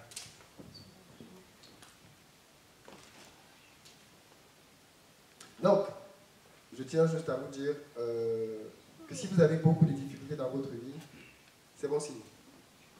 Vraiment, hein, c'est bon signe. Et je parle des difficultés qui ne sont pas issues et conséquences du péché, parce que là, par contre, on parle d'autre chose. Si c'est parce que tout est compliqué pour vous, qu'on vous menace d'expulsion, que vos factures, on vous a déjà envoyé 3 lettres, bon, pas que les factures, ça dépend si vous avez bouffé l'argent ou pas. Mais si vous êtes en règle et que c'est parce que voilà, les choses sont juste difficiles pour vous, que vous parvenez pas à joindre les deux bouts, qu'il y a ci plus ça qui sont difficiles, et que les difficultés s'accumulent, oui. On n'a pas choisi d'avoir ces difficultés-là. Quand on n'a pas choisi, effectivement, c'est que c'est possible. Donc on n'a pas forcément choisi d'écrire une grande histoire. Non, c'est ce que je dis justement, c'est que vu que les difficultés ne sont pas... Attention, mais c'est ce qu'on avait commencé à dire, c'est que l'histoire, au fond, c'est Dieu qui l'écrit. C'est Dieu qui décide que tu sois submergé à un moment donné de problèmes. Ou que toute ta vie... Mais là, on vient de lire celle de Paul. Je ne sais pas si... On aime bien le côté de Paul qui vient, qui guérit un malade, mais qui veut ça en fait? 39 coups, moins 1, 4 fois, à 40 coups, c'est 40 coups, moins 1. Il dit qu'il a été lapidé plusieurs fois. Moi, cette scène m'a toujours choqué en Actes des Apôtres. On attrape Paul, on le lapide et on le laisse pour mort. Si on vous laisse pour mort, c'est vraiment qu'on croit que vous êtes mort. Hein? Si vous lisez le aussi, les frères viennent, ils l'entourent, ils le prennent. Et le lendemain, il est ressorti, il est reparti prêcher ailleurs. Donc, qu'est-ce qui s'est passé? Qu'est-ce qui s'est passé cette nuit-là? Il n'est pas allé au CHU. Il n'a pas eu une opération chirurgicale cette nuit-là. Qu'est-ce qui s'est passé sur son corps? Mais on veut vivre ça. D'accord? On veut que Dieu nous guérisse comme ça. Mais ça veut dire qu'il faut que tu prennes des pierres. Et ça, tu veux aussi? Peut-être moins, non. Bon, par contre, pour les pierres, si on peut couvrir mon visage quand même pour que mon visage reste bien.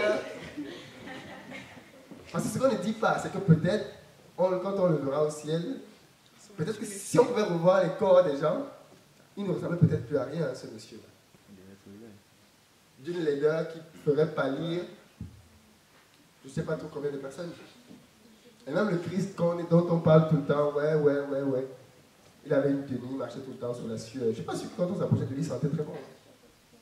Je veux dire, Hollywood nous envoie un Christ barbu, propre, avec sa tunique blanche, toujours nickel. C'était pas comme ça dans la vraie vie.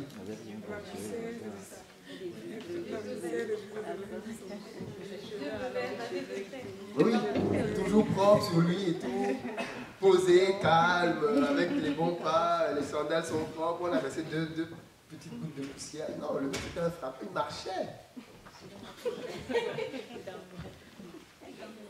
On ne pouvait pas prendre le poids à cette époque-là, l'obésité n'existait pas. On marchait tout le temps. Pas de transport en commun, de bus, si tu râles, si c'est parce que ton truc va venir depuis 3 minutes. Ça n'existait pas. Même l'âne, c'était les Mercedes à l'époque. Benz, c'était l'âne. Et ouais, Jésus n'avait pas l'âne. Ceux qui disent partout qu'il était prospère. Il marchait à pied. Donc, pour dire, les amis, que les difficultés, c'est normal. Maintenant, comment vous les affrontez? Et quand une finit, il y en a une autre qui commence. Et parfois, pendant que celle-là n'est pas encore finie, il y en a une deuxième. Vous avez à peine le temps de la observer qu'une troisième arrive. Vous vous souvenez de Job? Il n'avait pas fini le premier, que le deuxième était. Le deuxième n'était pas fini, que le troisième était. Le troisième n'était pas fini, qu'on l'a frappé lui-même. Il n'avait pas encore assez mal qu'il a été frappé lui-même. À tel point que sa pauvre femme a dit, maudit Dieu. Ben, quel conseil, hein? Et moi j'ai toujours dit qu'il ne faut pas être trop dur avec cette femme-là, parce que pour qu'une femme qui vous aime en arrive à vous dire maudit Dieu et meurt, c'est que votre état lui fait perdre le sommeil. Je pense à quel disait ça de gaieté de cœur. C'est vraiment que l'état de son mari était désespérant. Vraiment, la lecture, c'est que ça laisse libre pour l'imagination du lecteur. L'avantage du cinéma, c'est qu'on voit tout de suite l'état de la personne. Et quand on lit Job, je pense que des fois, moi en tout cas, j'ai beaucoup de mal à l'imaginer comment il était. En tout cas, pour pouvoir mettre sa femme dans cet état, dans un état vraiment lamentable. Donc, les difficultés, les problèmes, les détresses, le fait d'être écrasé par les autres, ce sont des indicateurs de la grandeur. Et je précise bien ici, moi je différencie la grandeur de la célébrité. Hein. Pardon? Oui, le fait que tout le monde te marche dessus, le fait que, oui, que les gens abusent de toi, que les gens te méprisent, ainsi de suite. Bien évidemment, je sais que pour certains, on ne méprise pas la fille du roi des rois.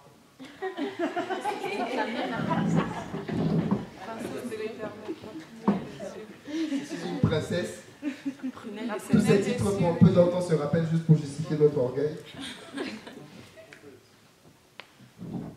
Parce que lui-même qui était le roi, on a vu comment il s'est comporté. Il était le roi des serviteurs. Et nous, on est les princes qui doivent être servis.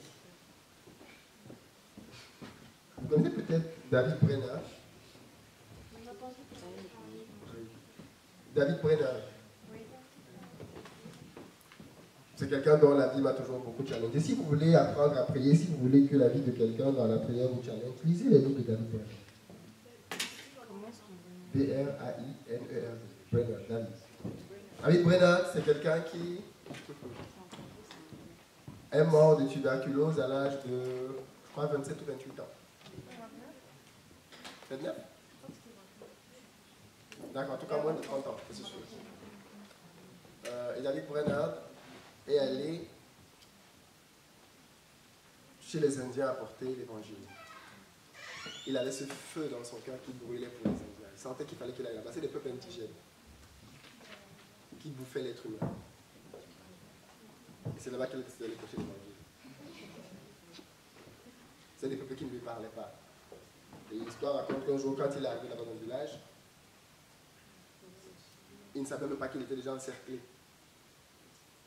par les Indiens qu'il avait repérés depuis longtemps. Et ils attendaient juste le coucher du soleil pour la battre et aller le bouffer au village.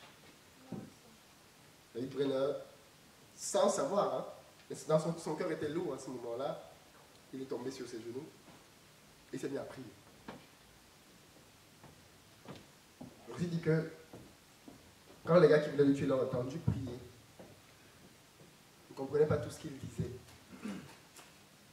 Mais il se dégageait tellement une aura qu'ils sont repartis. Ils ont dit, non, celui-là, il ne nous veut pas du mal en fait. Quelqu'un qui se met à genoux, il lève les mains, il commence à prier et tout. Il ne doit pas nous vouloir du mal. Mais l'histoire est tellement fantastique parce qu'au final, il va y avoir un réveil à cet endroit, ils vont tous se convertir. David Brenner a écrit des carnets de prière qui font pâlir sur tout ce qu'on peut obtenir de Dieu dans la prière. David Brenner avait tout laissé. Il est mort comme un orphelin dans une forêt de tuberculose. Il n'y a pas de traitement à l'époque. Il n'y a pas que David Brenner. Il y en a plusieurs autres. Il y a Max Cheney, par exemple. Plusieurs autres qui, quand vous lisez leur vie, vous vous dites waouh. Mais quand vous donnez leur âge, par contre, là, vous avez envie de vous cacher. Parce que vous pensez qu'il a peut-être 70 ans. Quand vous lisez la vie de David Brenner, on vous dit non. Non, en fait, tout ce qu'on vous dit là, il a fait en 3 ans, en fait. Non, le but, ce n'est pas que vous soyez un David Brenner. Le but, c'est que vous soyez vous. Parce que vous êtes différent de David Brenner. Le but, ce n'est pas que vous embrassiez une cause qui n'est pas la vôtre parce que vous voulez ressembler, parce que vous voulez pareil.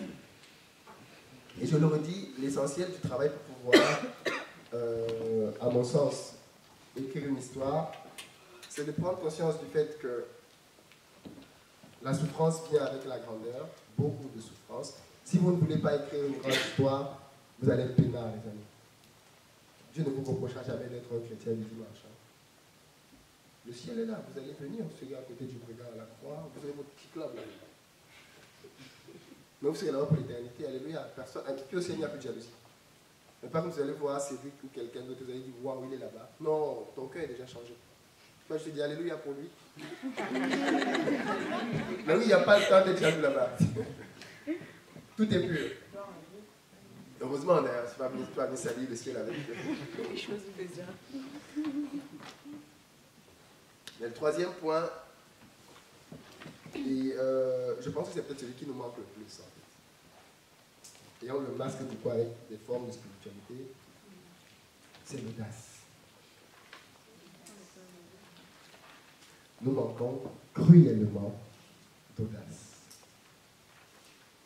Pour une raison ou pour une autre, nous avons peur. Peur de ci, peur de ça.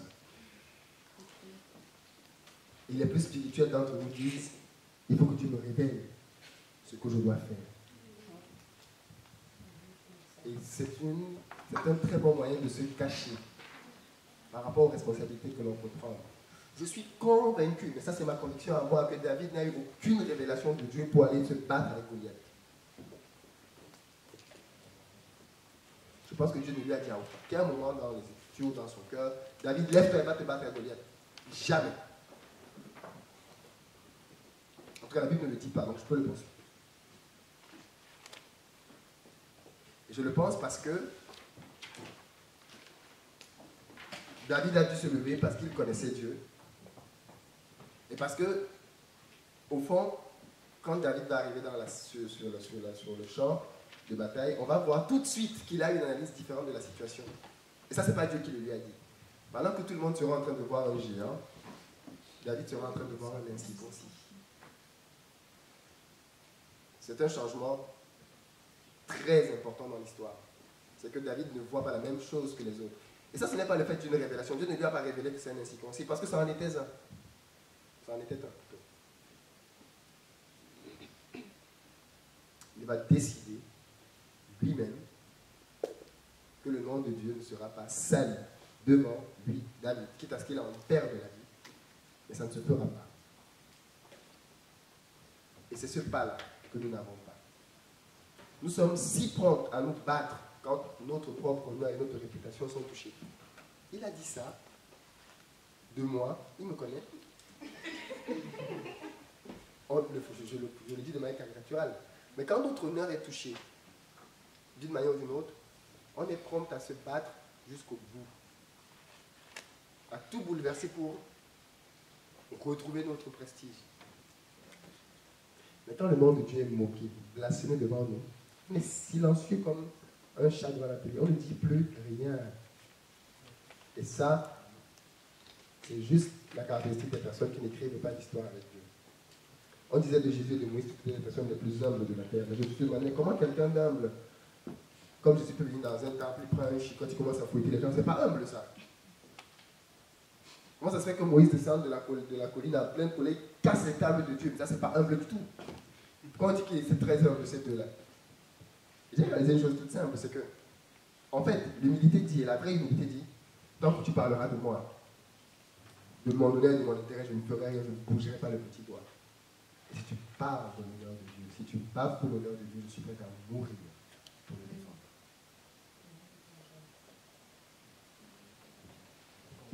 Jésus était prêt à mourir pour que le nom de Dieu ne soit pas saint. Moïse, dans sa grande colère, l'était parce que le peuple de Dieu était en train de blasphémer la gloire de Dieu. Jamais ils ne se sont levés quand on crachait sur lui. Moïse, quand on insultait Moïse, c'est Dieu qui allait agir. Moïse il était le premier à venir prier pour dire non, s'il te plaît, pardonne-leur. Pareil pour Jésus. Chaque fois que les gens l'attaquaient lui personnellement, il ne va jamais se défendre lui-même pour dire non, je ne suis pas, jamais. Le jour où on touche la gloire de Dieu, là, ce jour, on l'a touché. Il est prêt à en mourir. Mais je suis convaincu que si vous avez cet état d'esprit-là, vous allez écrire une grande histoire.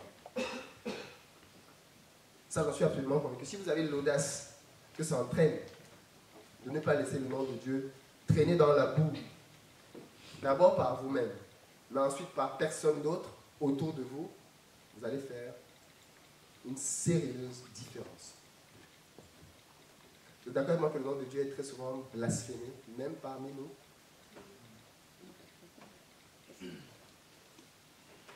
Est-ce que tu peux prendre des exemples? Parce que je comprends pas quand tu dis blasphémie, tout ça. Mais je pense qu'il y a des gens qui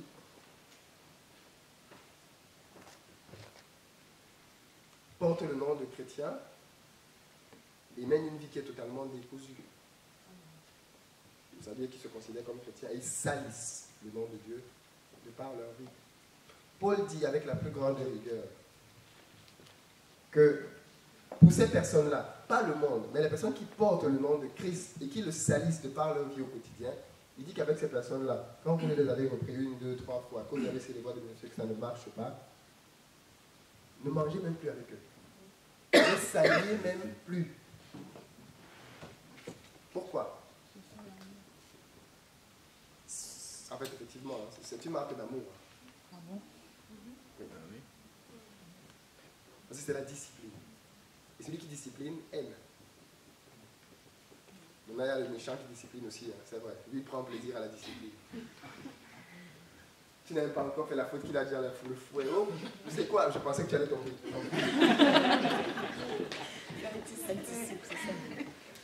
Non, bien sûr que non. Mais vous comprenez ce que je veux dire. C'est même avec le cœur brisé qu'on en arrive à ce genre de limite avec quelqu'un. Moi, je ne l'ai jamais fait personnellement. Mais je n'ai peut-être aussi jamais été confronté au cas. Mais en tout cas, quand quelqu'un se dit chrétien, il est normal que cette personne ait une certaine rigueur dans sa vie extérieur. C'est normal. Sinon, il salit le nom de Dieu. Et s'il salit le nom de Dieu, c'est ce que je disais hier. Qu'il enlève le nom des chrétiens là et qu'il aille salir bien, mais qu'il arrête de véhiculer le fait qu'il est chrétien dans son désordre. Et si un juif veut se repentir, revenir à Christ, le juif sera à nouveau sérieux, pas de problème. Mais pendant la phase de son désordre, ce sera le nom de Dieu. C'est un exemple, mais il y en a plein d'autres. On est avec des collègues qui se plaisent à dire des bêtises sur Dieu. Oui. Et vous dites. Autant un collègue a le droit de dire ce qu'il veut avec sa bouche, autant j'ai aussi le droit de ne pas l'écouter le dire. Si je suis en présence d'un collègue qui est en train de blasphémer, je lui dis ce que tu dis est blasphématoire. Et s'il continue, je vais partir. Mais il saura que je me lève et je pars parce qu'il est en train de parler en mal de Dieu. Tu lui fais ça 1, 2 fois, il ne recommencera plus. Du moins pas en ta présence. Si nous ne montrons pas que Dieu est important et précieux pour nous, pourquoi voulez-vous que les gens pensent et croient qu'il est précieux pour nous? Moi, j'ai toujours rigolé quand la fille qui est en train de chanter à la chorale, son camarade entre la voix devant, il dit non, c'est une blague ou quoi? Qu'est-ce que la fille a fait devant? Tout le monde sauf elle, qu'est-ce qu'elle fait là-bas? Parce que la vie de la personne dénote du fait qu'elle n'est pas, en fait, elle n'est pas supposée être là, quoi. Et en tant que chrétien, nous devons accorder le plus grand. Vous savez le point, mais c'est ça, je ne vais pas rester là-dessus 10 minutes à vous donner 1 million d'exemples.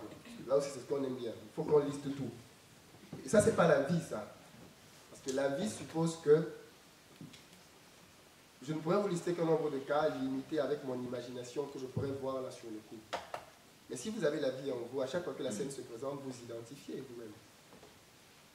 Je ne vais pas te lister. Mais le pire, c'est peut-être effectivement que vous êtes quelque part, le nom de Dieu est en train d'être déshonoré, vous êtes là et en fait vous ne le savez même pas. Pour vous, c'est normal, c'est bien.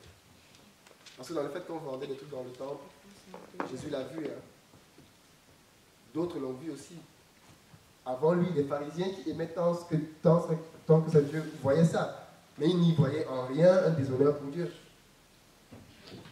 Jésus est arrivé sur la place et pour lui c'était flagrant que ce que vous êtes en train de faire est juste abominable.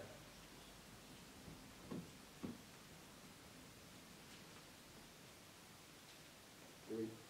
Mais je veux dire que le problème c'est que quand tu fais ça, après tu as des amis qui vont tout le temps refaire la même chose pour t'embêter parce qu'ils savent que quand ils vont commencer à parler de cette manière-là, tu vas tomber pour partir. Du coup, ça devient moyen de te titiller à tout moment.